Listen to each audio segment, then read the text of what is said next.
गला में पार्वती नदी में बने पैदल पुल बह गया है। ग्लेशियर पिघलने से पार्वती नदी के जलस्तर में बढ़ोतरी हुई है, जिसकी वजह से ये पुल बह गया। पुल के बहने से लोगों को आवाजाही की दिक्कतें हुई हैं। जिला प्रशासन ने पार्वती और ब्यास नदी के किनारे न जाने के लिए पर्यटकों को स्थानीय लोगों को अलर्ट जारी किया है।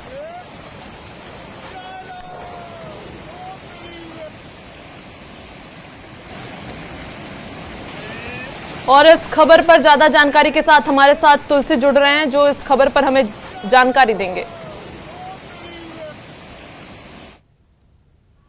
जी बिल्कुल, देखिए आयशा, जिस तरह से ये जो मणिकर्ण घाटी की अगर बात करें तो ब्यास नदी के ऊपर ये पैदल चलने वाला जो पुल था, वो जो है वो जिस तरह से लगातार अगर बात करें तो ब्यास और पार्वती नदी के जलस्तर में लगातार बढ़ोतरी हो रही है। जिस तरह से गर्मी जो हो रही है उसके चलते ग्लेशियर जो है वो पिघल रहे हैं और आज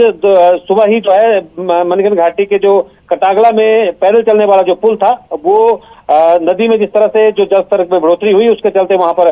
बह गया है और उसके चलते कहीं ना कहीं जो ग्रामीणों का संपर्क है वो जो है बाधित वहां पर हुआ है। लेकिन अल्टरनेट रूट जो है वो कटागला गांव के लिए है। लेकिन ऐसे में अगर बात करें तो बहुत सारे पर्यटक भी जो है वहां पर पहुंचे हुए हैं, क्योंकि बाहरी राज्यों से लगातार जो पर्यटक है वो कुल्लू मनाली पहुंच रहे हैं और साथ मणिकर्ण कसोल भी पहुंच रहे हैं। तो जिस तरह से जो ग्लेशियर पिघल रहे हैं उसके चलते प्रशासन की तरफ से जो है वो बाहरी राज्यों से आने वाले पर्यटकों और स्थानीय लोगों को जो है एडवाइजरी जारी की है, अलर्ट जारी किया है कि लोग जो है वो नदी नालों के आसपास ना जाएं, क्योंकि लगातार जिस तरह से गर्मी बढ़ रही है उसके चलते जो ग्लेशियर है वो पिघल रहे हैं और उसके चलते कहीं ना कहीं ब्यास और पार्वती नदी के जलस्तर में बढ़ोतरी हुई है। और ऐसे में जो बाहरी राज्यों से पर्यटक है वो नदी नालों के आसपास जाते हैं और प्रशासन की तरफ से उनके लिए जो है अलर्ट जारी कर दिया गया है। जी, और क्या प्रशासन की तरफ से कदम उठाए जा रहे हैं, तुलसी, इसकी जानकारी दीजिए।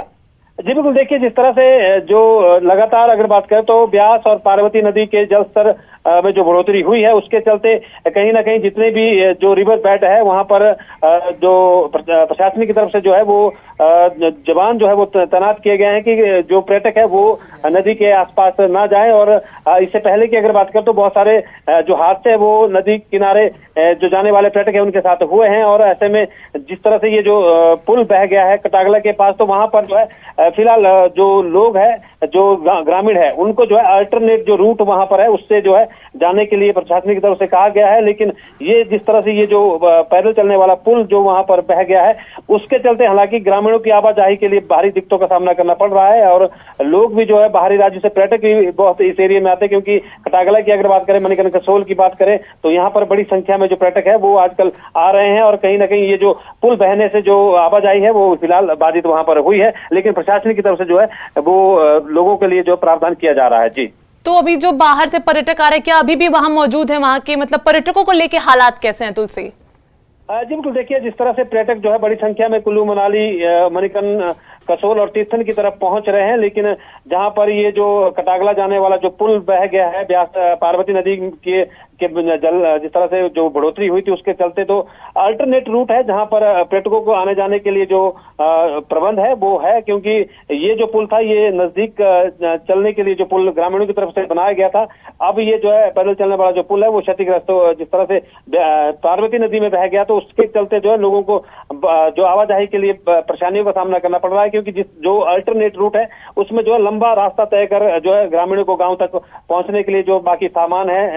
जो साजो सामान ले जाने के लिए जो है परेशानियों का सामना वहां पर करना जरूर पड़ रहा है। जी, बहुत शुक्रिया तुलसी, तमाम जानकारी हमसे साझा करने के लिए। और